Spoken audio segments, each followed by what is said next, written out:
Nandini outlet ഇനി വണ്ടൂരിലും. പാലിന്റെ നന്മയും ആരോഗ്യ സുരക്ഷയും കോർത്തിണക്കിയ കർണാടക മിൽക്ക് ഫെഡറേഷന്റെ പാലുൽപ്പന്നങ്ങൾ തുടങ്ങി 50-ൽ പരം വ്യത്യസ്ത ദോശകളുടെ രുചി വൈവിധ്യങ്ങളുമായി നന്ദിനി കഫേ. കേരള സംസ്ഥാന mobile phone tower employees union 5ാം സംസ്ഥാന സമ്മേളനം മലപ്പുറം ടൗൺ ഹാളിൽ സംഘടിപ്പിച്ചു. സമ്മേളനം CITU സംസ്ഥാന ജനറൽ സെക്രട്ടറി എളമരം കരീം ഉദ്ഘാടനം ചെയ്തു. CITU സിന്ദാബാദ്, CITU സിന്ദാബാദ്, KSMPTU സിന്ദാബാദ്, KSMPTU സിന്ദാബാദ്, തൊഴിലാളി ഐക്യം സിന്ദാബാദ്, തൊഴിലാളി ഐക്യം സിന്ദാബാദ്, വർഗസമത്വം സിന്ദാബാദ്, വർഗസമത്വം സിന്ദാബാദ്, സാമ്രാജ്യത്വം തുലയട്ടെ, സാമ്രാജ്യത്വം തുലയട്ടെ, സാമ്രാജ്യത്വം മുതലാളിത്തം നശിക്കട്ടെ, മുതലാളിത്തം നശിക്കട്ടെ, മുതലാളിത്തം നശിക്കട്ടെ, ഇൻക്ലാബ് സിന്ദാബാദ്, CITU സിന്ദാബാദ്, CITU സിന്ദാബാദ്, CITU സിന്ദാബാദ്, CITU സിന്ദാബാദ്.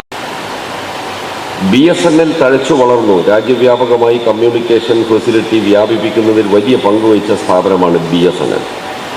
ഇന്ത്യയിലെ ജനങ്ങൾക്ക് മൊബൈൽ ഫോൺ സർവീസ് ആദ്യമായി നൽകിയത് BSNL ആണ്. ചുരുങ്ങിയ ചെലവിൽ, അത് പൊതുമേഖലയായതുകൊണ്ട്. എന്നാൽ ഉദാരവൽക്കരണ നയത്തിൻ്റെ ഭാഗമായി, എല്ലാം സ്വകാര്യവൽക്കരിക്കുക എന്ന നയത്തിൻ്റെ ഭാഗമായി ടെലികോം മേഖലയിലും സ്വകാര്യ കമ്പനികൾക്ക് പ്രവേശനം നൽകി. അങ്ങനെയാണ് അംബാനിയുടെ ജിയോ, ടാറ്റയുടെ Tata tele service, Bharti Airtel, international കമ്പനിയായ വോഡാഫോൺ, ബിർളയുടെ ഐഡിയ തുടങ്ങിയ ഒട്ടേറെ കമ്പനികൾ രംഗത്ത് വന്നു.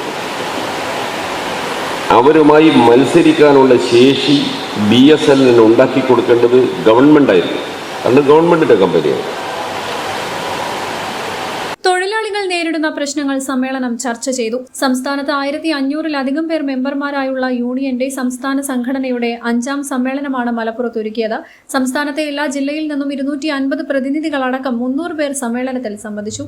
യൂണിയൻ സംസ്ഥാന president KK Divakaran, secretary K Manoharan, CITU ജില്ലാ president V Sasikumar, general secretary VP Zakariya, സംഘാടക സമിതി chairman VP Anil, MT Musthafa, C Noushad, T Arun, NK Sadiq എന്നിവരും സംബന്ധിച്ചു.